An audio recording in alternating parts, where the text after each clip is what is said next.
नमस्ते बच्चों। तो पिछले क्लास में हम लोग डिक्शनरी प्रॉब्लम कर रहे थे और उसका रिवर्स वाला क्वेश्चन, ठीक है ना, रैंडम हमारा वर्ड था, ठीक है ना।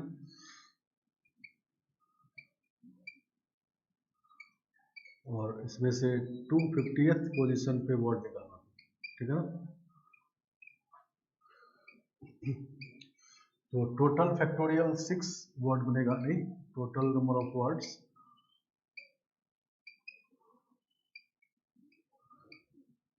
टोटल 6, तो 720। इसमें हम लोग रैंडम का पोजीशन निकाले थे 614, ठीक है ना। और अब निकालना है रिवर्स क्वेश्चन कि 250 पोजीशन पे कौन सा वर्ड होगा, ठीक है ना। तो इसको करने का तरीका जैसा हम लोग पिछले क्लास में डिस्कस किए, एक बार कर देते हैं क्वेश्चन कि किस तरह से करना है। और इसमें दिक्कत होता है लास्ट में, जब 250 के पास पहुंचेंगे, आप जो नंबर चाहिए उसके पास पहुंचेंगे तब दिक्कत होता है, ठीक है ना। तो क्या फॉलो करना है, देखो, तो पहले इसको हम लोग अल्फाबेटिकल ऑर्डर में लिख लेते हैं। पहले ए है, फिर डी है, फिर एम है, एन है, ओ है, फिर आर, ठीक है ना। चलो, तो पहले तो ए से स्टार्ट होने वाला वर्ड होगा, नहीं, तो ए से स्टार्ट होने वाले वर्ड जो होंगे वो 5 जगह बचा हुआ है और 5 डिफरेंट ऑब्जेक्ट है, अरेंज कर देंगे तो 120 वर्ड्स बनेंगे, नहीं। तो अभी हम लोग का 250 पे पहुंचना है। अभी ए से स्टार्ट होने वाला 120 वर्ड नहीं बना है, इसका मतलब अभी 250 से पीछे है, नहीं। तो जब भी हम लोग रिक्वायर्ड नंबर से पीछे रहेंगे तो करंट प्लेस को चेंज करेंगे, ठीक है ना। ये जो करंट प्लेस पहला प्लेस है इसको चेंज करेंगे जब भी पीछे रहेंगे, और जब भी आगे बढ़ जाएंगे रिक्वायर्ड नंबर से तो या इक्वल हो जाएंगे, दोनों ही केस में करंट प्लेस को फिक्स कर देंगे, ठीक है ना। आए बात समझ में। तो अभी हम लोग फर्स्ट प्लेस से स्टार्ट किए हैं, तो फर्स्ट प्लेस पे रखने के बाद हम लोग 120 वर्ड्स बनेंगे, लेकिन हम लोग को 250 पोजीशन में पहुंचना है, तो उससे कम है तो फर्स्ट प्लेस को चेंज करेंगे, ठीक है ना। चेंज कब करेंगे, जब पीछे रहेंगे। और फिक्स कब करेंगे, जब इसको रखने के बाद आगे निकल जाए, रिक्वायर्ड नंबर से आगे निकल जाए या इक्वल हो जाए, दोनों ही केस में प्लेस को फिक्स कर देना है। फिर अगला प्लेस करंट प्लेस होगा, ठीक है ना।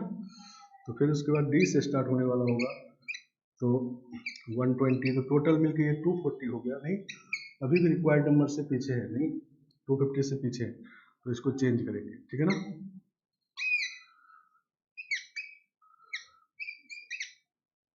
सही ना। अब अगर फैक्टोरियल 5 लिखेंगे तो 120 मतलब 360 हो जाएगा, नहीं, तो रिक्वायर्ड नंबर से आगे निकल गए, नहीं। तो रिक्वायर्ड नंबर जैसे ही आगे निकले तो इसको फिक्स कर दिए, ठीक है ना। समझ गए बात। अब इसको ना वही नंबर ऑफ पेज नहीं लिखना है, ठीक है ना, इसको फिक्स कर दिया। अब हमारा दूसरा प्लेस करंट प्लेस है, ठीक है ना। अब यहाँ पर रखेंगे और तब बनेगा फैक्टोरियल 4, तो 24, इसको भी देखोगे तो ये आपका आगे निकल गया, नहीं, 250 से आगे निकल गए, तो इसका मतलब ये नहीं लिखना है और ए को भी फिक्स कर देना है, ठीक है ना। जब भी आगे निकल जाएंगे तो करंट प्लेस को फिक्स कर देंगे, ठीक है ना। अब थर्ड प्लेस हमारा करंट प्लेस है, यहाँ पर अब एम आ चुका है, ए आ चुका है, तो पहले डी आएगा अल्फाबेटिकली, तो अब होगा फैक्टोरियल 3 मतलब 6, अभी 246 हुआ है, नहीं, तो 246 मतलब पीछे है, अभी 250 से पीछे है, तो इसको चेंज करेंगे, ठीक है ना। पीछे रहने से करंट प्लेस को चेंज करना है, ठीक है ना। एम ए,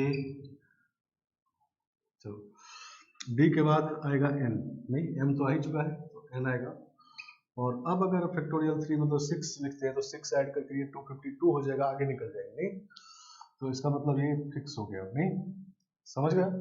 क्योंकि इसको रखने के बाद जो नंबर ऑफ पेज है उसको ऐड करने से 250 से आगे निकल जाएंगे, ठीक है ना, तो ये फिक्स हो गया।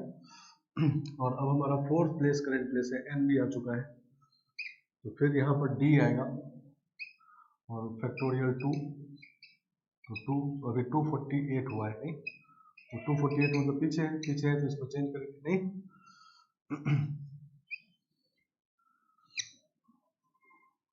एम ए एन, सही ना। उसके बाद डी के बाद यहाँ पर आएगा ओ, ठीक है ना, ठीक है ना। और अब अगर फैक्टोरियल 2 लिखेंगे तो इक्वल हो जाएंगे, इक्वल हो जाए या आगे निकल जाए, दोनों केस में इसको फिक्स करना है, ठीक है ना। तो फिक्स हो गई नहीं, और जब इक्वल आ जाए तो बचे हुए जो वर्ड्स हैं इसके लिखने के बाद जो बचे हुए उसको रिवर्स ऑर्डर में अरेंज करना है, ठीक है ना। तो वो भी आ चुका है, अब बचा हुआ है डी और आर, इसको रिवर्स वे में अरेंज करना है, नहीं आर डी, ठीक है ना। तो जब इक्वल वाला बात जहां पर आ जाए वहां पर क्या करना है, करेंट प्लेस को फिक्स करते हुए बचे हुए जो लेटर्स हैं उनको अल्फाबेटिकली रिवर्स वे में अरेंज करना है, नहीं। जैसे इससे हम लोग का 720 वर्ड बनेगा, नहीं 720 वर्ड, तो अगर 720th पोजीशन पे वर्ड निकालना हो तो हम लोग सीधा सीधा इसको रिवर्स वे में अरेंज कर देंगे, नहीं अल्फाबेटिकल रिवर्स वे में अरेंज कर देंगे इधर से, तो वही वर्ड बन जाएगा, नहीं 720। समझ के बाद तो ये 250th वर्ड है, नहीं नहीं पहले डी आर बनेगा 249 और आर डी बनेगा 250, ठीक है ना। तो इस तरह से इसको सॉल्व करते हैं हम लोग रिवर्स वाले क्वेश्चन को, ठीक है ना।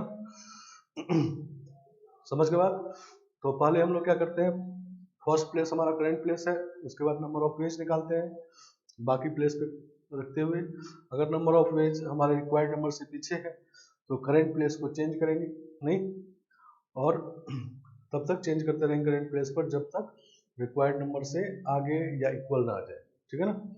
तो जैसे ही जब रिक्वायर्ड नंबर जो है उससे आगे निकल जाए या इक्वल हो जाए तो उस केस में करंट प्लेस को फिक्स कर देंगे और फिर हमारा next place of current place होगा, फिर उसको उस पर रखने के बाद वही काम रिपीट करेंगे, ठीक है ना। तो चेंज करना है जब रिक्वायर्ड नंबर से पीछे हो और फिक्स करना है जब रिक्वायर्ड नंबर के इक्वल हो या आगे निकल जाए। और जब इक्वल हो जाए तो क्या करना है कि करंट प्लेस को फिक्स करते हुए, जो हमारा करंट प्लेस था उसको फिक्स करते हुए, फिक्स तो करना ही है करंट प्लेस को, आगे भी निकल जाए और इक्वल भी आ जाए, लेकिन इक्वल जब आए तो करंट प्लेस को फिक्स करते हुए बाकी प्लेसेस पे अल्फाबेटिकल रिवर्स ऑर्डर में अरेंज करना है, ठीक है ना। तो लास्ट में जब जाते हैं हम लोग 250 के पास तो ये कहीं ना कहीं लास्ट में जाके इक्वल आएगा, नहीं तो जैसे ही इक्वल आ जाए तो करंट प्लेस को फिक्स करते हुए बाकी को रिवर्स वे में अरेंज कर देंगे, ठीक है ना। तो ये एक और देखो क्वेश्चन, दूसरा हमारा वर्ड था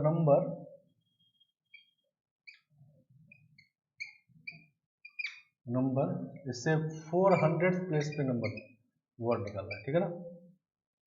वर्ड एट 400 प्लेस, ठीक है ना। इससे जो डिक्शनरी बनेगा उसमें 720 वर्ड्स होंगे फिर से, क्योंकि इसमें भी 6 डिफरेंट लेटर्स हैं और इन 720 वर्ड्स का जब डिक्शनरी बनाएंगे तो उसमें 400 प्लेस पर कौन सा वर्ड रहेगा ये निकालना है, ठीक है ना। चलो पहले इसको अल्फाबेटिकली अरेंज कर लेते हैं, तो पहले बी रहेगा, फिर ई रहेगा, फिर एम एन आर यू, ठीक है ना, सही ना। तो पहले बी से स्टार्ट होने वाला वर्ड बनेगा फैक्टोरियल 5, तो 120 हमारा 400 प्लेस है उससे पीछे है, अभी पीछे रहने से चेंज करना है, ठीक है ना, करंट प्लेस को चेंज करना है। बी के बाद ई आएगा, फिर से फैक्टोरियल 5 120 दोनों मिलकर 240 अभी पीछे है, फिर ई के बाद आएगा एम फैक्टोरियल 5 120, तो ये हो गया 360 अभी भी पीछे है, ठीक है ना। तो उसके बाद एम के बाद आएगा एन, और अब अगर फैक्टोरियल 5 लिखेंगे तो आगे निकल जाएंगे, नहीं क्लियर है, 400 से आगे निकल जाएंगे, 120 ऐड करेंगे 480 हो जाएगा, तो आगे निकल गए तो ये फिक्स हो गया, नहीं जहां पर आगे निकले वहां पर करंट प्लेस फिक्स हो गया। और अब सेकेंड प्लेस हमारा करंट प्लेस है, एन हमारा अब आ चुका है, फिर बी से स्टार्ट होगा, नहीं तो बी लिखेंगे तो फैक्टोरियल 4 मतलब 24, नहीं तो 24 रखने से 384 है, नहीं पीछे है, 400 चाहिए, पीछे है तो चेंज करेंगे इसको, एन बी के बाद आएगा ई, नहीं अब अगर 24 लिखेंगे तो आगे निकल जाएगा, नहीं आगे निकल गए तो ये फिक्स हो गया, ठीक है ना। फिर ई के बाद ई आ चुका है, फिर थर्ड प्लेस पे पहले बी आएगा, नहीं तो फैक्टोरियल 3 मतलब 6 आ गया नहीं। तो अब देखो ये 390 हो गया नहीं, 390 हो गया, पीछे है नहीं, पीछे है तो इसको चेंज करेंगे, ठीक है ना। करंट प्लेस को फिर से चेंज कर देंगे।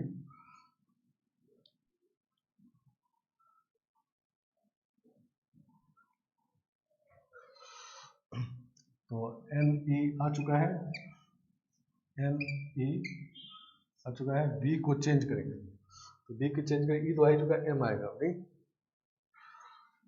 एम आएगा, तो फैक्टोरियल 3 तो 6 हो गया, 6 हो गया, 396 हो गया, तो अभी भी पीछे है 400 से। N E M, M change होगा नहीं क्योंकि पीछे है, तो एम जो चेंज होके आर बनेगा नहीं। तो अब अगर फैक्टोरियल 3 लिखेंगे तो आगे निकल जाएंगे नहीं। तो आगे निकल गए तो फिर इसको फिक्स कर दिए, और फिर हमारा ये प्लेस करंट प्लेस है, यहाँ पर आर आ चुका है, फिक्स हो चुका है ये। अब बी हमारा पहले आएगा, तो बी आएगा फैक्टोरियल 2, तो 398, तो पीछे है अभी, फिर एम ई आर, बी को चेंज करना है क्योंकि पीछे है, तो बी को चेंज करना है तो अब आएगा एम नहीं, एम, और अब फैक्टोरियल 2 करेंगे तो इक्वल आ जाएगा, इक्वल आ गया तो ये फिक्स हो गया नहीं, और इसके बाद अब एम आ चुका है, बचा है यू और बी, बी और यू बचा हुआ है, इसको रिवर्स ऑर्डर में अरेंज कर दो, ठीक है ना, क्योंकि इक्वल आ गया, ठीक है ना। तो ये हमारा 400 वोल्ट है, ठीक है ना, ठीक है ना, क्योंकि 399 जो होगा वो बी यू करके होगा, और 400 होगा यू बी, ठीक है ना। तो इस तरह से ये क्वेश्चन करना है, मतलब जब रिक्वायर्ड नंबर से पीछे है तो करंट प्लेस को चेंज करना है, रिक्वायर्ड नंबर से आगे निकल गए या इक्वल आ गए तो करंट प्लेस को फिक्स करते हुए, करंट प्लेस को फिक्स करना है, और इक्वल आने से करंट प्लेस को फिक्स करते हुए बाकी प्लेसेस पे अल्फाबेटिकली रिवर्स ऑर्डर में अरेंज कर देंगे, ठीक है ना, आगे समझ में, रिवर्स ऑर्डर में।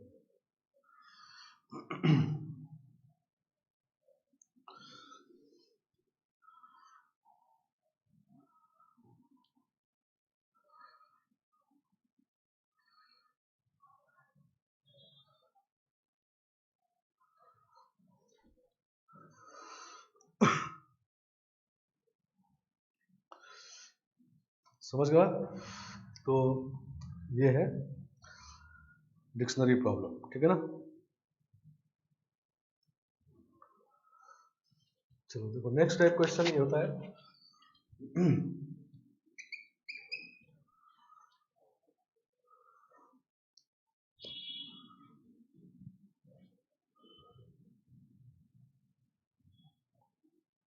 all 5-digit numbers, 5-digit numbers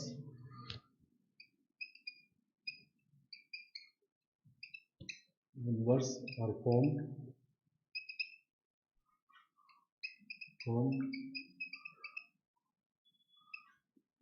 using the digits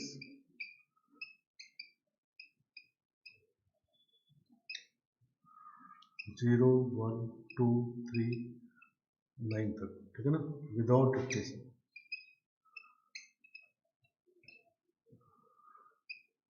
without repetition, ठीक है ना, रिपीटेशन अलाउड नहीं है, ठीक है ना। Find sum of these numbers,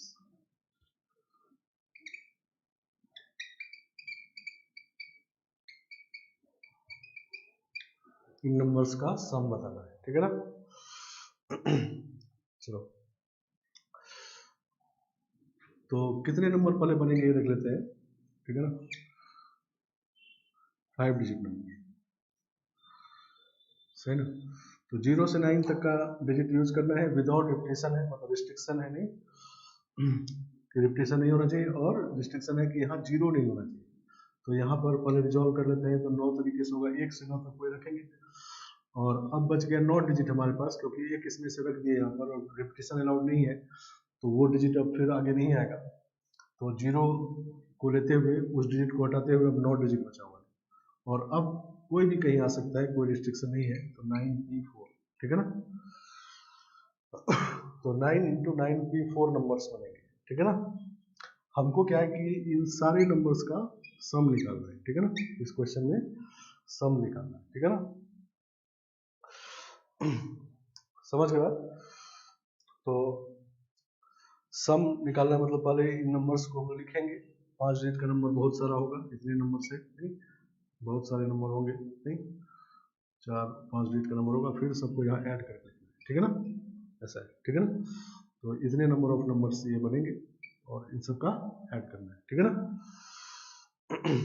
तो देखो एडिशन कैसे करते हैं हम लोग। तो मान लो 3 डिजिट का नंबर लेते हैं 137 और एक दूसरा नंबर लेते हैं 829 और तीसरा नंबर लेते हैं 361, ठीक है ना। ये 3 नंबर को हमको ऐड करना है नहीं। तो ऐड करना पता है सबको कि ये लिखते हैं 7 + 9 16 + 1 17 का 7 और 1 यहाँ प्लस कर लेते हैं नहीं, सही ना, ठीक है ना। फिर इसको ऐड करते हैं, फिर यहाँ पर जो 2 डिजिट आ गया तो पहले डिजिट को यहाँ ऐड कर देते हैं नहीं, समझ गया। तो इस काम को हम लोग यहाँ ऐसे भी करते हैं कि इनका सम निकाल लिए पहले, तो 17 आ गया, फिर इनका सम निकाल लिए तो कितना आ गया देखो 11 आ गया, और इनका सम निकाल लिए तो ये भी 12 आ गया, ठीक है ना। नहीं, यूनिट प्लेस के डिजिट का सम आ गया 17 और 10th प्लेस के सम डिजिट का सम आ गया 11 और ये 12 आ गया नहीं। तो हम लोग क्या करते हैं कि ये यूनिट प्लेस है तो इसको लिखते हैं 17 × 10 का पावर 0, 17 × 10 का पावर 0 प्लस 11 × 10 का पावर 1, ठीक है ना, 10th प्लेस है, और 12 × 10 का पावर 2, सही ना। तो ये लिख देंगे अगर तो sum of digit sum of numbers आ जाएगा, ठीक है ना, ये तीनों का सम आ जाएगा नहीं।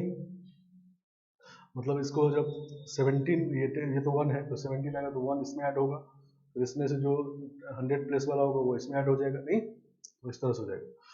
मतलब अगर बहुत सारे नंबर का सम निकालना हो तो हम लोग हर एक प्लेस का सम अलग अलग निकाल लेते हैं, और फिर यूनिट प्लेस के सम को 10 के पावर 0 से मल्टीप्लाई करते हैं, 10th प्लेस के सम को 10 के पावर 1 से मल्टीप्लाई करते हैं, 100 प्लेस के सम को 10 स्क्वायर से मल्टीप्लाई करते हैं। मान लो अगर चौथा डिजिट होता 1000 प्लेस होता तो 10 क्यूब से उसको मल्टीप्लाई करके ऐड करते हैं, ठीक है ना। तो कहने का मतलब ये है कि मान लो यहाँ पर जो इतने नंबर्स बने हैं इसका सम मान लो आ गया L1 L2 L3 L4 और L5, ठीक है ना। तो रिक्वायर्ड सम जब निकालेंगे हम लोग तो इसको मल्टीप्लाई करेंगे 10 का पावर 0 से नहीं, L1 × 10 का पावर 0 प्लस L2 × 10 का पावर 1 नहीं, प्लस L3 × 10 का पावर 2 और प्लस L4 × 10 क्यूब और L5 × 10 का पावर 4 नहीं। तो ये जब सॉल्व कर लेंगे तो ये सारे नंबर का सम आ जाएगा, ठीक है ना। तो ये मतलब 5 डिजिट नंबर है तो 0 से 4 पावर तक होगा नहीं, अगर 4 डिजिट नंबर होगा तो 0 से 3 पावर तक होगा, 3 डिजिट नंबर है तो 0 से 2 पावर तक, ठीक है ना। आगे बात समझ में। चलो तो पहले हम लोग का अब हमारा पहले हमारा इन था कि नंबर का सम निकालना, लेकिन अब हम लोग क्या करेंगे कि हर एक प्लेस का पहले सम निकालेंगे, मतलब ये L1 L2 ये सब निकालेंगे पहले, और जब ये निकल जाएगा फिर ये लिख देंगे, ठीक है ना, समझ गए बात।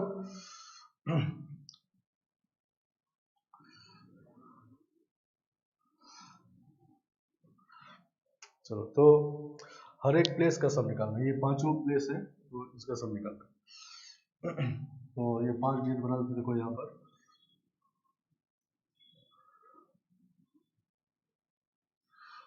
चलो एक बात देखो क्लियर है कि रिस्ट्रिक्शन हमारा फर्स्ट प्लेस पे है, फर्स्ट प्लेस पे 0 नहीं आएगा, ठीक है ना। बाकी चारों प्लेस पे कोई रिस्ट्रिक्शन है, इसमें कोई भी आ सकता है, तो इसका मतलब ये क्लियर है कि चारों प्लेस एक जैसा है नहीं, और ये प्लेस कुछ अलग सा है, क्योंकि इस प्लेस पे रिस्ट्रिक्शन है, 0 नहीं आ सकता है, बाकी प्लेस पे 0 भी आ सकता है, 1 भी आ सकता है, नहीं सही ना। तो इन चारों प्लेस पे जो सम आएगा डिजिट का वो सेम आएगा, नहीं समझ गया, ठीक है ना। तो हम लोग लिखते हैं ये क्लियर कि sum of digits at unit, 10th, 100th, 1000th places are same,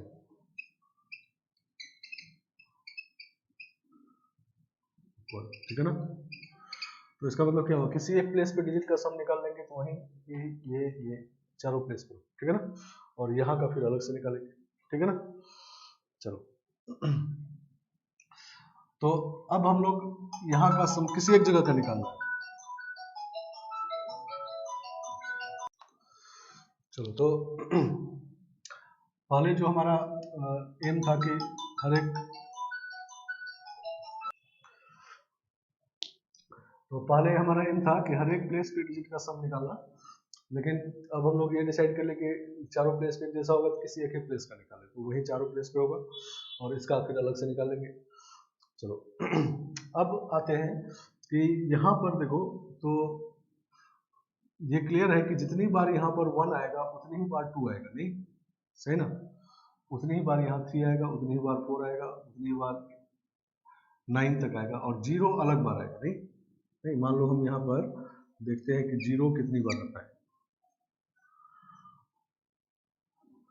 ठीक है, मान लो यहाँ 0 फिक्स करते हैं, तो 0 फिक्स कर दे तो अब कोई भी कहीं आ सकता है इसमें, तो 9p4, नहीं 9p4 टाइम्स 0 यहाँ पर आएगा, तो 0 को ऐड करेंगे तो 0 ही होगा, ठीक है ना। और नंबर ऑफ टाइम्स मान लो 1 कितनी बार आएगा यहाँ पर, मान लो यहाँ 1 फिक्स करते हैं, 1 कितनी बार आएगा, तो 1 जब फिक्स करेंगे तो 0 अभी बचा हुआ है, तो 0 यहाँ नहीं आना है, तो यहाँ पर 8 वेज, नहीं, और बाकी बच जाएगा 8 डिजिट, तो 8p3, क्योंकि अब तीनों पे कोई कोई कहीं आ सकता है, नहीं समझ गए बात। तो 0 अलग नंबर ऑफ टाइम्स आएगा, लेकिन 1 जो आएगा वो इतनी बार आएगा, और 2 भी अब इतनी ही बार आएगा, नहीं 3 भी, क्योंकि उस केस में भी यहाँ 0 बचा हुआ रहेगा, तो यहाँ 8 तरीके से होगा, फिर बाकी 8 भी 3, नहीं। तो ये लिखे हम लोग नंबर ऑफ टाइम्स, यहाँ पर लिखते हैं number of times, number of times 1 2 3 4 से 9 तक ऑकर एट यूनिट प्लेस, ठीक है ना। 1 से 9 तक यूनिट प्लेस पे इतनी इतनी बार आएगा, ठीक है ना, समझ गया। चलो तो sum of digit at unit place,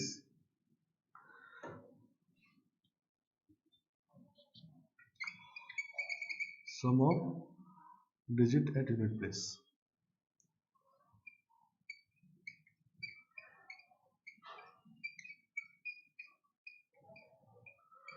unit place पे डिजिट का सम जब निकालेंगे तो 1 इतनी बार आएगा, ठीक है ना, इतनी बार 1 आया, फिर 2 भी इतनी बार आया, तो 1 into this plus 2 into this, नहीं, तो this is equal to 1 plus 2 plus 3 से लेके 9 तक, और इंटू 8 इंटू 8p3, ठीक है ना, समझ में, क्योंकि 8 इंटू 8p3 टाइम्स 1 को ऐड करेंगे, नहीं, फिर उतनी ही बार 2 को ऐड करेंगे, उतनी ही बार 3 को ऐड करेंगे, तो ये कॉमन ले लिए और ये सब ऐड कर दिए, नहीं। तो यूनिट प्लेस पे डिजिट का सम जो है, मतलब ये सारे डिजिट का सम L1 का वैल्यू ये आ गया, ठीक है ना। तो इसको सॉल्व करेंगे तो 9 इंटू 10/2 है, तो this is 45 into 8 into 8p3, ठीक है ना। तो ये यूनिट प्लेस का सम आ गया, नहीं, और हम लोग ये देख चुके हैं कि यूनिट प्लेस का जितना सम होगा उतना ही ये सब प्लेस का होगा, तो हम लोग अब सम जो निकाल लिए यहाँ का, यहाँ का, यहाँ का, यहाँ का निकाल लिए, नहीं, मतलब ये सब पता चल गया हमको, L1 L2 L3 L4 सब इक्वल है, नहीं इसमें। चलो अब ये यूनिट 10,000 100,000 10,000 प्लेस का निकालते हैं, ठीक है ना। तो 10,000 प्लेस पे तो 0 तो नहीं आएगा, तो देखते हैं कि 1 कितनी बार आएगा, ठीक है ना। तो 1 जब यहाँ रखेंगे तो बच गए आपके पास 9 डिजिट, और अब कोई भी कहीं आ सकता है, नहीं तो 9p4, नहीं तो 9p4 टाइम्स यहाँ पर 1 आएगा, नहीं तो लिखते हैं इसको नंबर ऑफ टाइम्स 1 2 3 से 9 ऑकर्स एट 10,000 प्लेस, ठीक है ना। तो दिस इज दिस, ठीक है ना। तो 1 2 3 4 सब इतनी बार आएगा इस प्लेस पर, तो sum of digit eight 10,000 place,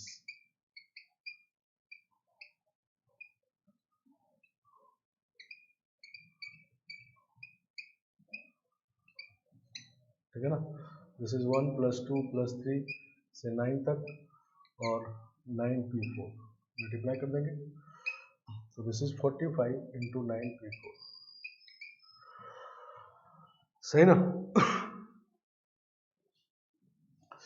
तो ये बात इसमें क्लियर था कि 5 डिजिट का नंबर जो बनाना था, 5 डिजिट में 0 भी हमारे पास है, तो ये प्लेस अलग जैसा है क्योंकि इसमें रिस्ट्रिक्शन है 0 के साथ, और बाकी चारों प्लेस एक ही जैसा है, नहीं बाकी चारों प्लेस में जो जितनी बार जहां पर आएगा दूसरी जगह में उतनी बार आएगा वो डिजिट, ठीक है ना। तो बाकी चारों प्लेस का एक साथ निकाल लिए, और इसका अलग सा था तो अलग से निकाल लिए, और अब हम लोग सम निकालेंगे, ठीक है ना। तो रिक्वायर्ड सम इज, यहाँ लिखते हैं, ठीक है ना।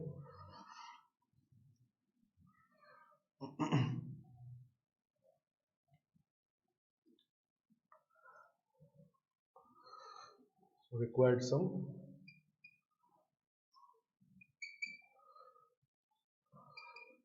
ठीक है ना।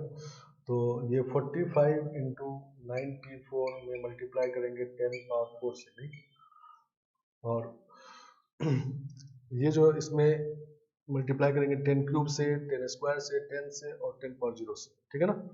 तो ये कॉमन आ जाएगा 45 × 8 × 83 और 10³ + 10² + 10 + 10⁴1, ठीक है ना। समझ गया, मतलब हर एक प्लेस का सम यही है, तो इसको इससे मल्टीप्लाई करेंगे, इसको इससे मल्टीप्लाई करेंगे, इसको इससे और इसको इससे, तो ये कॉमन आ गया, तो ऐसा हो गया, ठीक है ना। तो इसको हम लोग ऐसे लिख सकते हैं 45 × 9p4 × 10⁴ और + 48 × 8 × 8p3, और ये हो जाएगा 1111, ठीक है ना। नहीं 10³ + 10² + 10 + 1 करेंगे तो ऐसा हो जाएगा, ठीक है ना। तो ये सम निकल गया, अब इसको सॉल्व कर लेना जितना सिंप्लीफाई करना है आंसर के हिसाब से, ठीक है ना। तो इस तरह से हम लोग जो पीछे हम लोग नंबर ऑफ नंबर्स निकाले कितने बनेंगे, और अब उनका सम निकाल रहे हैं, ठीक है ना। सम निकालने में क्लियर है, मान लो यहीं पर ये क्वेश्चन होता है कि 0 नहीं होता, 1 से 9 तक का डिजिट को यूज करना होता है, तब कोई रिस्ट्रिक्शन नहीं था, हर एक डिजिट हर एक प्लेस कर सकते, तो हर एक जगह का सम एक ही जैसा होगा, किसी एक जगह निकालते और उतना ही हर जगह होता है, ठीक है ना। लेकिन अभी 0 भी है तो फर्स्ट प्लेस में रिस्ट्रिक्शन है, तो फर्स्ट प्लेस का अलग जैसा बात होगा, बाकी प्लेस तो एक जैसा बात होगा। अब इसी में आपका असाइनमेंट रहेगा कि इससे जो इवन नंबर बनेंगे उनका सम निकालना, ठीक है ना, ठीक है ना। All 5 digit even numbers are formed using this digit without repetition, find sum of all numbers, ठीक है ना। 5 डिजिट इवन नंबर, सही ना। तो इवन नंबर में क्या होगा कि अब रिस्ट्रिक्शन हमारे पास यहाँ भी आ गया, यहाँ भी आ गया, नहीं, और ये तीनों प्लेस एक जैसा है, इसमें कोई नहीं आ सकता है, तो इसका मतलब इन तीनों में से एक जगह का निकाल लेंगे सम, तो तीनों जगह का वही बात होगा, इसका अलग से निकालेंगे और इसका अलग से निकालेंगे, ठीक है ना। समझ गए। पीछे क्वेश्चन में सिर्फ पहले यहाँ पर रिस्ट्रिक्शन था तो इसको अलग से निकाले, बाकी एक ही जैसा था, एक जगह निकाले तो वही सब जगह हुआ। इस बार इन दोनों प्लेस पे रिस्ट्रिक्शन है, तो इन दोनों पे अलग अलग निकालेंगे, और इन तीनों में से कहीं एक जगह निकालेंगे, तीनों जगह वैसा ही बात, ठीक है ना। तो ये क्वेश्चन वो ट्राई करना है, ठीक है ना। चलो, तो ये अरेंजमेंट है, अब हम लोग चलते हैं सिलेक्शन पे पहले, फिर दोनों को मिला क्वेश्चन करेंगे सिलेक्शन अरेंजमेंट का, ठीक है ना।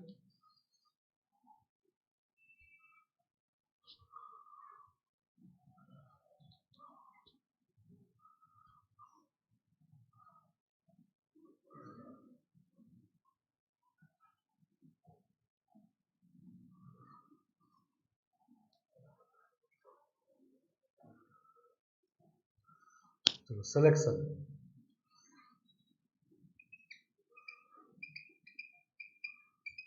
सिलेक्शन पढ़ेंगे हम लोग। सिलेक्शन मतलब क्या होता है कि इसमें ऑब्जेक्ट का ऑर्डर का इंपॉर्टेंस नहीं होता है, ठीक है ना, समझ गए। मतलब मान लो 3 ऑब्जेक्ट है ए बी सी, तो अरेंजमेंट कहा गया तो ए बी सी, फिर ए सी बी, फिर बी ए सी, फिर बी सी ए, फिर सी ए बी और सी बी ए, ये सब 6 वेज है अगर अरेंजमेंट है, नहीं 6 वेज है ये, नहीं मतलब फैक्टोरियल 3 वेज नहीं, तो फैक्टोरियल 3 वेज ये है। 3 ऑब्जेक्ट डिफरेंट ऑब्जेक्ट को अरेंज किए फैक्टोरियल 3 वेज, या 3 भी कर सकते हैं, ठीक है ना, एक ही बात है। तो अरेंजमेंट में ऑर्डर का इंपॉर्टेंस होता है, मतलब ये ऑर्डर चेंज हो गए, मान लो ये दोनों ऑर्डर चेंज हो गया तो डिफरेंट वे हो गए, ठीक है ना। लेकिन सिलेक्शन जब कहेंगे तो सिलेक्शन में ऑर्डर का इंपॉर्टेंस नहीं होता, ये एबीसी सिलेक्शन का वे ये वाला सब सेम है, मतलब वन वे है, ठीक है ना, नहीं तो ये वन वे कैसे लाएंगे हम लोग, तो पहले मान लो अरेंज कर दिए, और चूंकि अरेंजमेंट का वे वन है, नहीं तो इसमें 3 ऑब्जेक्ट फैक्टोरियल 3 वे से अरेंज है, और अब इसको वन बनाना है हमको, तो क्या करेंगे फैक्टोरियल 3 से डिवाइड कर देंगे, जो पीछे हम लोग मिक्स टाइप का ऑब्जेक्ट पढ़े थे, तो इसलिए वन वे हो गया, नहीं ठीक है ना। मतलब अगर आपको एक ही तरीके से अरेंजमेंट चाहिए तो जितने वे से पहले अरेंजमेंट है उतने वे से डिवाइड कर देंगे, नहीं समझ गए बात, तो वन वे हो गया, ठीक है ना। तो सिलेक्शन में ऑब्जेक्ट के ऑर्डर का इंपॉर्टेंस नहीं होता है, नहीं मतलब कोई भी एक ऑर्डर ले लीजिए, फिर दूसरा ऑर्डर कुछ अलग नहीं होगा, वही वही वे होगा, ठीक है ना, आगे बात समझ में। तो सिलेक्शन में 2 चीज पढ़ेंगे हम लोग, पहला होता है फिक्स सिलेक्शन, फिक्स सिलेक्शन, और दूसरा होता है वेरिएबल सिलेक्शन, ठीक है ना।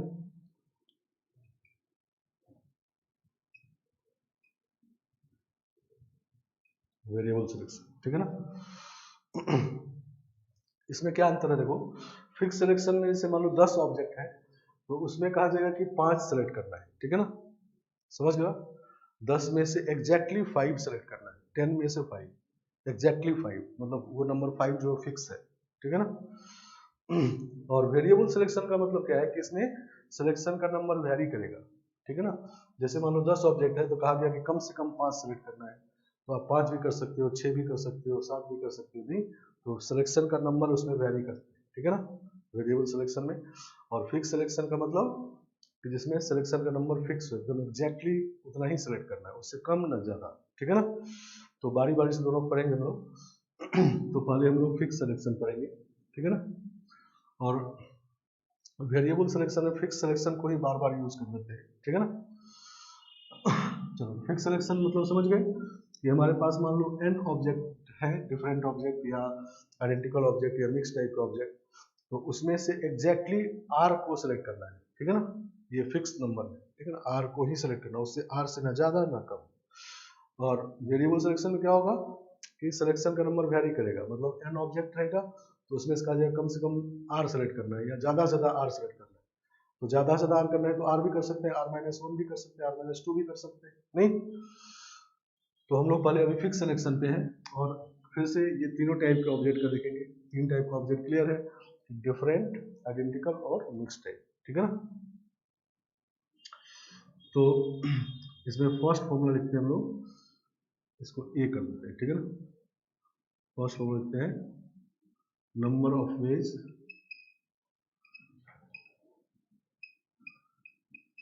Of selecting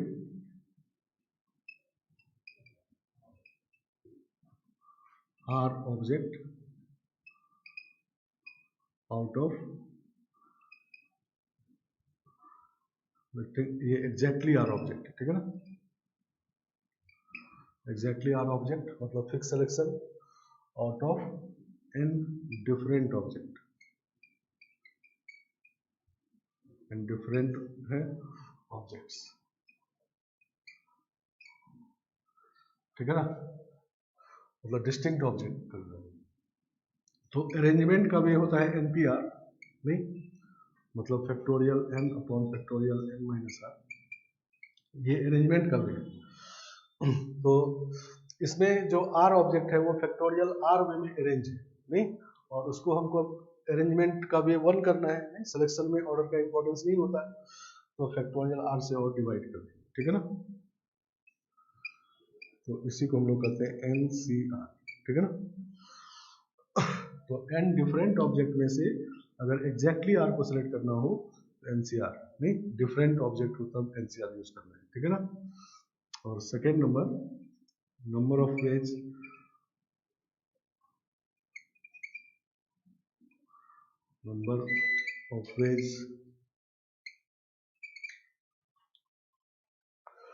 of selecting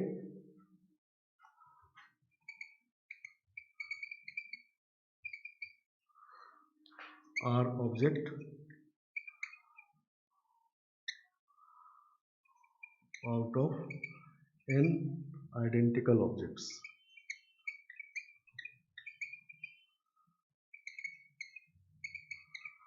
identical object में से R को सेलेक्ट करना है, नहीं, तो दिस इज वन वे, ठीक है ना। मतलब आइडेंटिकल ऑब्जेक्ट मान लो 4A है, आइडेंटिकल ऑब्जेक्ट है, इसमें से एक ए को सिलेक्ट करना है, ठीक है ना। तो चाहे इस ए को सिलेक्ट करें चाहे इसको, चाहे एक ही में, नहीं मान लो 2 ए को सिलेक्ट करना है, ठीक है ना। तो मान लो ये दोनों को सिलेक्ट करते हैं और या ये दोनों को सिलेक्ट करते हैं तब भी वन वे, नहीं। तो फिक्स सिलेक्शन अगर करना है आइडेंटिकल ऑब्जेक्ट में से तो वन वे, ठीक है ना। मान लो 10 आइडेंटिकल ऑब्जेक्ट है, ठीक है ना, और उसमें से 2 को सिलेक्ट करना है, तो एक ही तरीका होगा, कोई भी 2 ले लीजिए, दूसरा 2 लेंगे तो डिफरेंट वे नहीं होगा, सही ना। तो वन वे। और 10 आइडेंटिकल ऑब्जेक्ट मान लो 3 को सिलेक्ट करना है तब भी वन वे, कोई भी 3 लेंगे तो वही तरीका, नहीं। तो आइडेंटिकल ऑब्जेक्ट में से अगर एग्जैक्टली सिलेक्ट करना है, फिक्स सिलेक्शन करना है तो वन वे, ठीक है ना। मतलब n में से r सेलेक्ट करना है तब भी वन वे, n में से r माइनस 1 सेलेक्ट करना है तब भी वन वे, n में से 2 सेलेक्ट करना है तब भी वन वे, ठीक है ना। क्लियर है, नहीं। मान लो इस 3 ए को सिलेक्ट करना है तो ये 3 ले चाहे ये 3 ले, एक ही बात है, नहीं। सही ना। तो डिफरेंट ऑब्जेक्ट में जब फिक्स सिलेक्शन करते हैं तो r पे डिपेंड करता है, नहीं। मान लो r ऑब्जेक्ट सेलेक्ट किया तो NCR, मान लो k ऑब्जेक्ट सेलेक्ट करना है तो NCK, नहीं। लेकिन आइडेंटिकल ऑब्जेक्ट में सेलेक्ट करना है अगर, ठीक है ना, फिक्स सिलेक्शन, तो वन वे, वो आर पे डिपेंड नहीं करता है।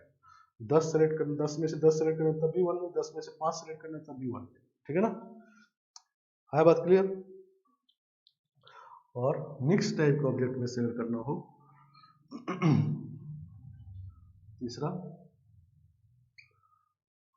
Number of veg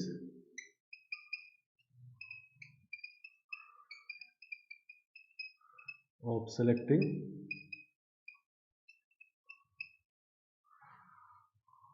exactly r object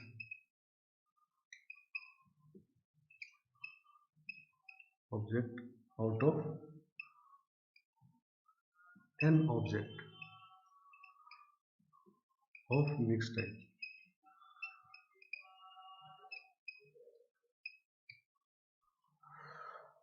ठीक है ना।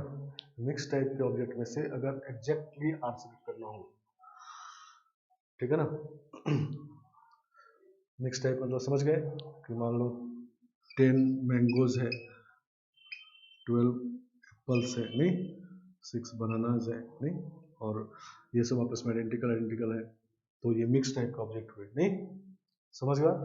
तो इसमें से अगर आर को सेलेक्ट करना हो तो ये हम लोग पीछे कर चुके हैं, नहीं, मल्टीनोमियल यूज किए थे, नहीं। मान लो इसमें से 5 सेलेक्ट करना है तो इससे x1 plus x2 plus x3 equal to 5 किए थे, नहीं। तो मिक्स टाइप के ऑब्जेक्ट में से अगर फिक्स सिलेक्शन करना हो तो हम लोग यूज मल्टीनोमियल, ठीक है ना, इसका फॉर्मूला नहीं है, यूज मल्टीनोमियल, ठीक है ना। Number of ways of selecting mix type can be find out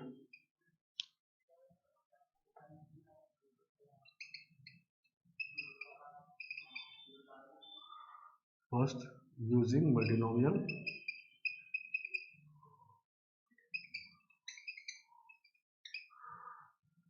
और सेकेंड केस कंसिडरेशन।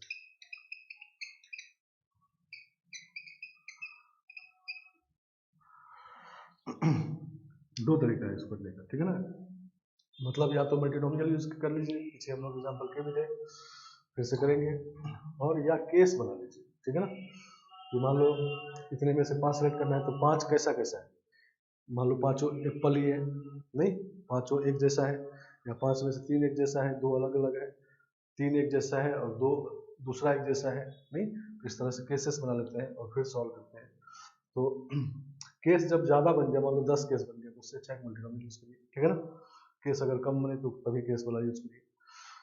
और दूसरी बात कि पीछे हम लोग लिखे थे कि जब मिक्स टाइप के ऑब्जेक्ट को अरेंज कर रहे थे, नहीं, तो मिक्स टाइप के ऑब्जेक्ट में से सबको जब अरेंज करना होता है, तब तो फॉर्मूला है factorial n upon factorial p factorial q factorial r वाला, नहीं।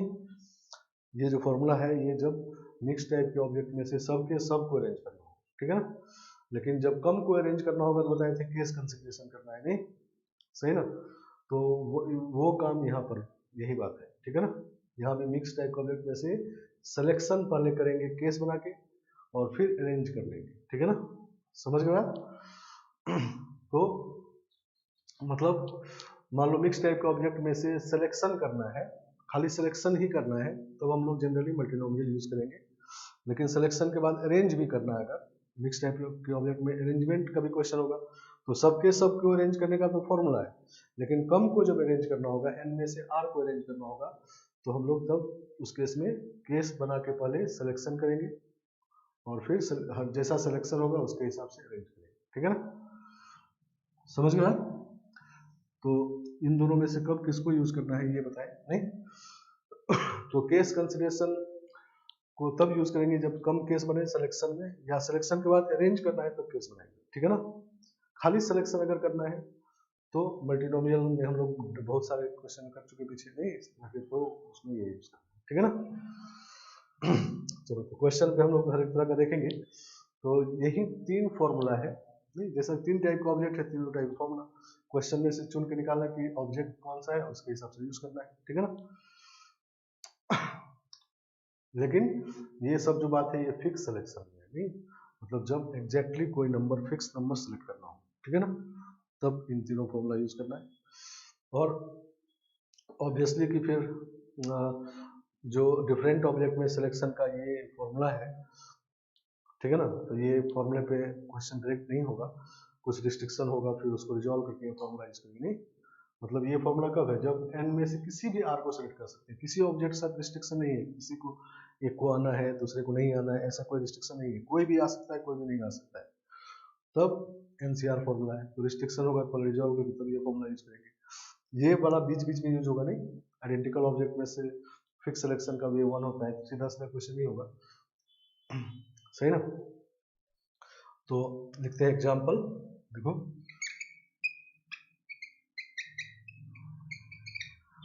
Example, in how many ways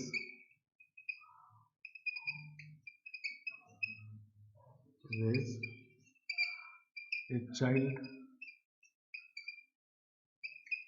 can select 5 balls 5 balls out of 10 balls। 5 ball select करना है, एग्जैक्टली 5 बॉल 10 बॉल में से, तो कितने वे से होगा। तो अब डिपेंड करता है कि बॉल कैसा है, नहीं। तो फर्स्ट लिखते हैं व्हेन बॉल्स आर डिफरेंट,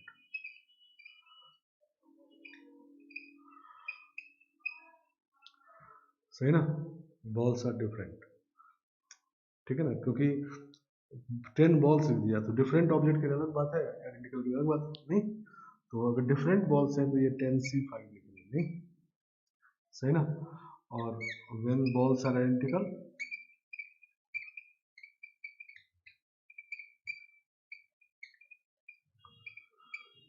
तो अब लिखेंगे 1 नहीं, 10 में से 5 सेलेक्ट करना है, कोई 10 में से कोई भी फिक्स नंबर सेलेक्ट करना है तो 1। मान लो 10 में से 1 बॉल सेलेक्ट करना तब भी 1 पे नहीं, क्योंकि आइडेंटिकल ऑब्जेक्ट जब है तो उससे फिक्स सिलेक्शन का वे 1 होता है, आर पे डिपेंड ये नहीं करता है। उसमें से एक सेलेक्ट करेंगे उसका भी वे 1, 2 सेलेक्ट करेंगे उसका भी 1, 3 सेलेक्ट करेंगे उसका भी वे 1, ठीक है ना। तो जब क्वेश्चन इस तरह का हो तो तुरंत हम लोगों को ऑब्जेक्ट का टाइप पे चले जाना है, ठीक है ना, उसके हिसाब से बात करना है। नहीं खाली इतना ही देख करके 10C5 एनसीआर फॉर्मूला सबको पता होता है या एनपीआर, तो आप चाहते हो कि हमेशा उसको यूज करते रहे, लेकिन कब उसको यूज कर सकते हैं कब नहीं ये क्लियर होना चाहिए, ठीक है ना, समझ गए। इसीलिए लैंग्वेज सेंसिटिव चैप्टर है, मतलब क्वेश्चन अगर इतना लिख दिया गया है तो तुरंत आपको खोजना होगा कि ये बॉल्स है कैसा, ठीक है ना, और तब इसका मतलब ये चैप्टर पढ़ें और जैसा है वैसा काम करेंगे, ठीक है ना।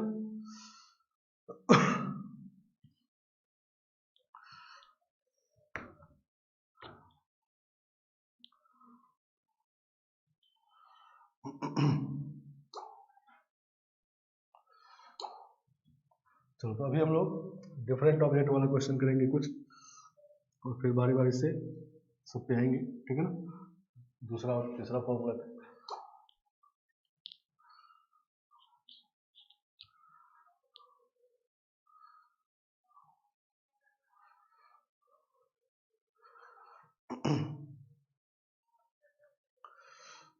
चलो तो क्वेश्चन लिखते देखो, तो ये एनसीआर फॉर्मूला कब यूज, एनसीआर का मतलब उल्टा मतलब ये समझना है कि एन डिफरेंट ऑब्जेक्ट में से आर को एग्जैक्टली आर को सेलेक्ट करना हो तो एनसीआर फॉर्मूला है, ठीक है ना, समझ गए। और इसमें कोई ऑब्जेक्ट आ सकता है कोई नहीं भी आ सकता है, ठीक है ना, मतलब जो बात है सबके साथ सेम है, किसी ऑब्जेक्ट के साथ कोई रिस्ट्रिक्शन नहीं है, ठीक है ना। चलो क्वेश्चन लिखते देखो, in how many ways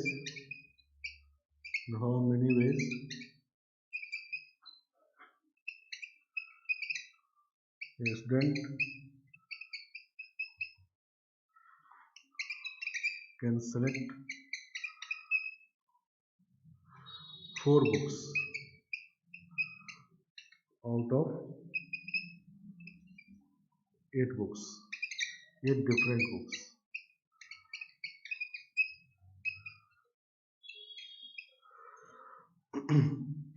ठीक है ना।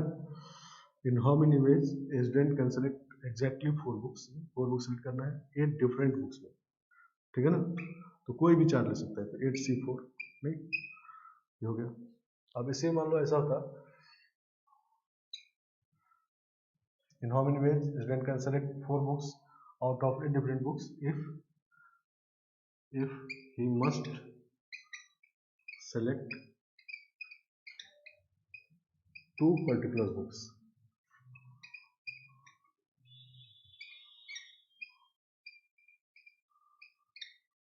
ठीक है ना। 2 पर्टिकुलर बुक्स को 8 में से 2 पर्टिकुलर बुक ऐसा है जो उस काम का है, वो उसको सेलेक्ट करना ही है, रिस्ट्रिक्शन आ गया, 2 बुक के साथ रिस्ट्रिक्शन आ गया, मतलब इसमें 6 प्लस 2 पर्टिकुलर बुक जो है इस 2 को तो ले ही लेना है, ठीक है ना, तो इस 2 को 1 वे में ले लिया, नहीं 2C2 1 वे में एकदम आ गया, ठीक है ना। लेकिन सेलेक्ट करना है हमको 4, तो जब तक 4 नहीं करेंगे तब तक मल्टीप्लाई करेंगे नहीं, तो बच गए बुक अब 6 और 2 वो ले चुका है, तो 2 और चाहिए 6 में से, नहीं मतलब 2 पर्टिकुलर बुक तो ले ही लिया वो 1 में से, ठीक है ना। अब 6 बुक जो बचे उसमें से 2 और उसको लेना है, अब कोई रिस्ट्रिक्शन नहीं है, तो 6C2 नहीं, सही ना, समझ गए। तो 2 बुक जो उसके काम का है उसको तो 1 वे से वो सेलेक्ट कर लिया, नहीं मान लो एक मैथ का होगा फिजिक्स का होगा, तो वो दोनों बुक वो 1 वे से उठा लिया, ठीक है ना, और जो बाकी अब 6 बुक बचे हुए हैं उसमें से कोई भी वो 2 ले सकता है, कोई भी, तो कोई के साथ कोई रिस्ट्रिक्शन नहीं है, जो किसी को छोड़ भी सकता है किसी को ले भी सकता है, तो जब ये बात हो तब एनसीआर फॉर्म होगा, नहीं। और इसी में अगर हो कि if he must must not select two particular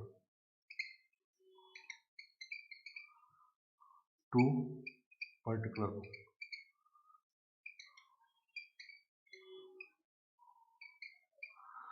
अब दो बुक ऐसा है जिसका उसको कोई काम ही नहीं, उसको लेना ही नहीं है उसको, ठीक है ना, नहीं, समझ गए आप। तो 6 बुक हमारे पास है और दो पर्टिकुलर बुक जो है इसका वो किसी काम के साथ है, ठीक है ना, उस स्टूडेंट के किसी काम का नहीं है, ये चाहता है कि हम ले नहीं, ठीक है ना। तो बाकी अब 6 में से ही 4 चाहिए, नहीं, तो इन 6 में अब कोई रिस्ट्रिक्शन नहीं है, 6 में से किसी भी 4 को ले सकता है, किसी को नहीं भी ले सकता है, तो 6C4, नहीं, तो जब कोई रिस्ट्रिक्शन नहीं हो तब एनसीआर फॉर्मूला और डिफरेंट ऑब्जेक्ट होते हैं, ठीक है ना, आगे बात समझ में। तो इस तरह से सिलेक्शन का जो ये फॉर्मूला एनसीआर है, डिफरेंट ऑब्जेक्ट में से एग्जैक्टली आर को सिलेक्ट करने का तरीका है, जिसमें से कोई भी आर आ सकता है, कोई नहीं भी आ सकता है, ठीक है ना। और अगर क्वेश्चन में कोई रिस्ट्रिक्शन हो तो रिस्ट्रिक्शन रिजॉल्व कर लेंगे, ठीक है ना, और फिर उसके हिसाब से जब रिस्ट्रिक्शन हटा लेंगे तब जब कोई भी आ सकता है कोई भी नहीं आ सकता तब ये एनसीआर फॉर्मूला यूज करेंगे डिफरेंट ऑब्जेक्ट, ठीक है ना।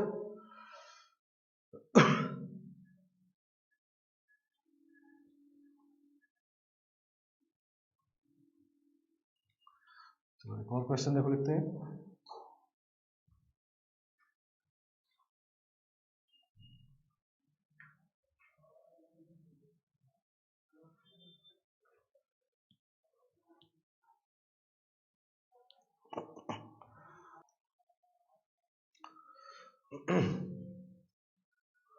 नेक्स्ट क्वेश्चन लिखते हैं, देखो इस तरह से,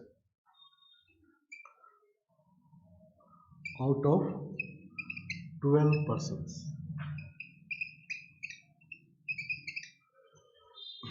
out of 12 persons, a committee of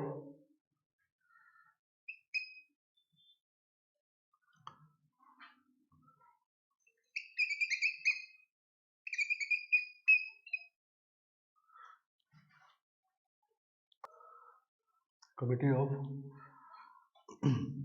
double T double E, committee of 6 out of 12 person, a committee of 6 is to be formed.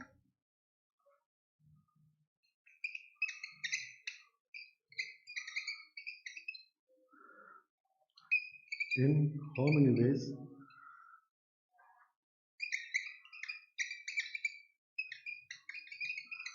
this can be done?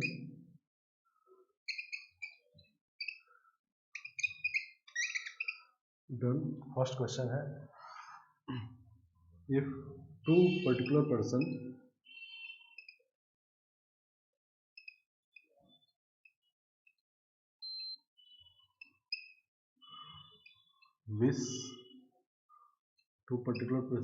wish to be together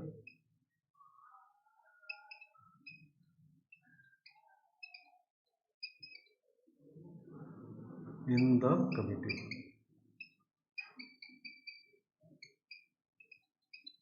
ठीक है ना।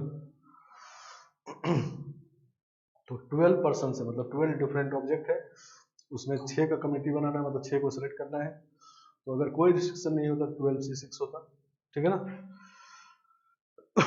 लेकिन अब इसमें रिस्ट्रिक्शन है पहले question में कि दो पर्सन पर्टिकुलर पर्सन ऐसा है, मान लो ए और बी पर्टिकुलर पर्सन ऐसा है और प्लस 10 पर्सन और है, ठीक है ना, टोटल 12 पर्सन है, तो उसमें दो पर्सन ए और बी है, उसके साथ रिस्ट्रिक्शन है, पर्टिकुलर मतलब उसी दो के साथ है, ठीक है ना, और किसी के साथ ये बात नहीं है।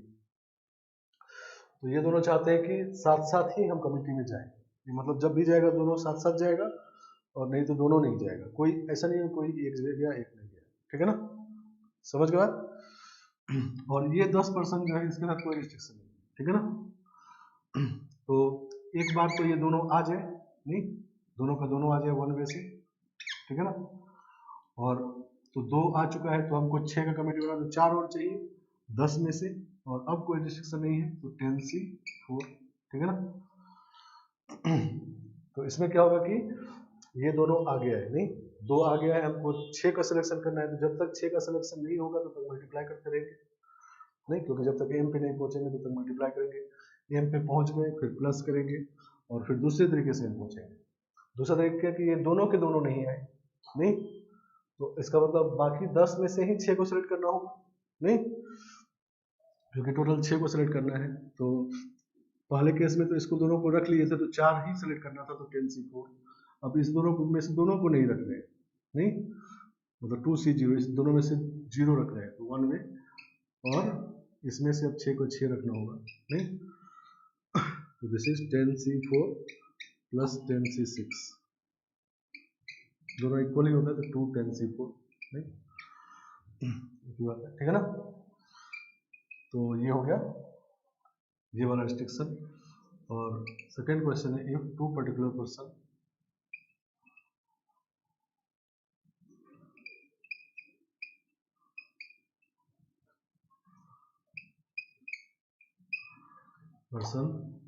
do not wish to be together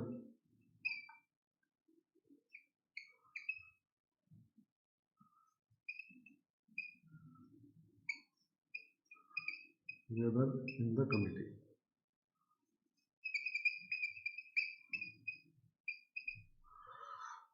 दो पर्टिकुलर पर्सन सी और डी मान लो है, या ए बी ही है, ठीक है ना। तो ये दोनों इस तरह के हैं कि दोनों में लड़ाई झगड़ा है, तो चाहते हैं कि दोनों एक साथ नहीं जाए। मतलब क्या होगा कि या तो दोनों में से कोई एक जाए, सी जाए डी नहीं जाए, या डी जाए सी नहीं जाए, या दोनों नहीं जाए, ठीक है ना। समझ गए आप? समझ गए बात? तो हमारे पास ये और 10 पर्सन है, ठीक है ना। तो हम लोग क्या करेंगे, एक बार सी को रखेंगे, सी को रख लिए 1 वे से, और अब डी को नहीं रखना है क्योंकि दोनों एक साथ नहीं जाएगा। तो अब 10 में से 5 सेलेक्ट करेंगे तो टोटल 6 करना है, नहीं तो 10C5। और दूसरा केस कि डी को रख लिए 1 में से और सी को नहीं रखे, और अब बाकी में से फिर से 5 सेलेक्ट करना है, नहीं क्योंकि 6 सेलेक्ट करना है, तो 1 5 6 1 5 6 आ गया। और तीसरा केस कि दोनों का दोनों नहीं है, ये दोनों ही नहीं आए, तो 10 में से 6 को सेलेक्ट करना होगा, दोनों नहीं है तो 1 में से दोनों नहीं आया, और 10C6, नहीं तो दिस इज 2 into 10C5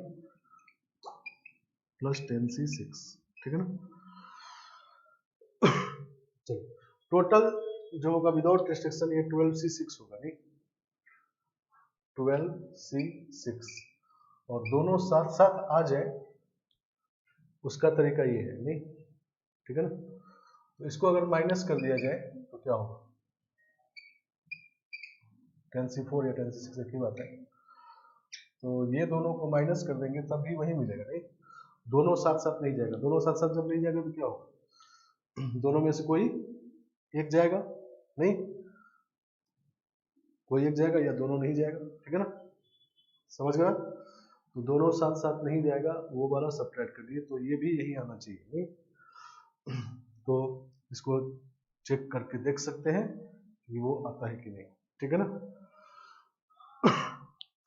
आगे बात समझ में, कैलकुलेट करोगे दोनों सेम आ जाएगा, नहीं लेकिन 3 ऑब्जेक्ट में ये काम नहीं कर सकता। 3 ऑब्जेक्ट अगर साथ साथ जाना होता और उस इसमें कहा गया 3 में से कोई भी दो साथ साथ नहीं जाए, तो तब तीनों वाले को माइनस करेंगे तो हो सकता है 2 वाला साथ साथ चला जाए। 3 वाले में ये उल्टा वाला काम नहीं करेंगे, 2 वाले में क्या होगा कि या तो दोनों साथ साथ जाएगा या साथ साथ नहीं जाएगा, 2 ही केस है, नहीं तो दोनों साथ साथ जाने वाला केस अगर हटा लेंगे तो ये तीनों केस आ जाएगा, नहीं क्योंकि 2 ऑब्जेक्ट के साथ टोटल केस क्या होगा कि या तो ए बी दोनों जाए, नहीं या ए जाए बी नहीं जाए, या बी जाए ए नहीं जाए बी जाए, नहीं या दोनों नहीं जाए। यही 4 केस पॉसिबल है 2 ऑब्जेक्ट के साथ, ठीक है ना। तो इन चारों केस का टोटल सम है 12C6, नहीं उसमें ये सब केस आ गए, नहीं इस क्वेश्चन में हमको ये 3 चाहिए था, ये 3 चाहिए था, तो ये 3 ना निकाल के ये साथ साथ जाने वाला सब्ट्रैक्ट कर दिए, नहीं तो वो तीनों आ गया, नहीं क्योंकि चारों केस मिला के वो है 12C6। आगे बात समझिए। चलो तो इसको ऐसे देख सकते हो, ये इसको देखो, इसको ये कन्वर्ट करते हैं, ये तो कैलकुलेट करके देख लीजिए दोनों सेम है। दूसरा है कि 2 into 10C5 और प्लस 10C6 को लिखते हैं हम लोग 10C5 और प्लस 10C5 प्लस 10C6 हो जाएगा 11C6, नहीं सही ना। अब 11C6 को 12 बनाना नहीं, तो 11C5 इसमें ऐड कर दो, 11C5 ऐड कर दीजिए, ठीक है ना। या ऐसा कर दो, इसको 2 टाइम्स करके और 10C6 सब्ट्रैक्ट कर देते हैं, ठीक है ना। तो ये दोनों मिलके बन जाएगा अब 2 टाइम्स 11C6 माइनस 10C6, नहीं तो ये 11C6 को 11C5 लिखते हैं और प्लस 11C6 माइनस 10C6, नहीं समझ गया। तो ये 12C6 आ जाएगा माइनस 10C6, नहीं ये गड़बड़ है, देखो एक बार चेक कर लो इसको कैसे हो गई। ये हम लोग 10C5 और ये 10C6 है, नहीं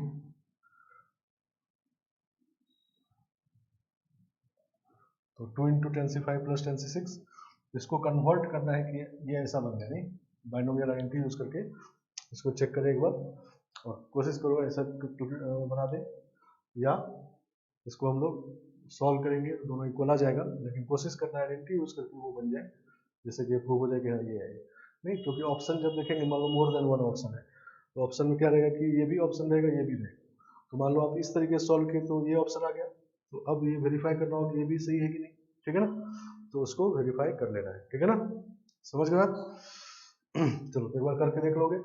आज के क्लास में इतना रखते हैं, नेक्स्ट क्लास में हम लोग ये सिलेक्शन पे और क्वेश्चन करेंगे और बाकी जो 2 फॉर्मूला उसको क्वेश्चन करेंगे, फिर वेरिएबल सिलेक्शन होगा, ठीक है ना, समझ गए।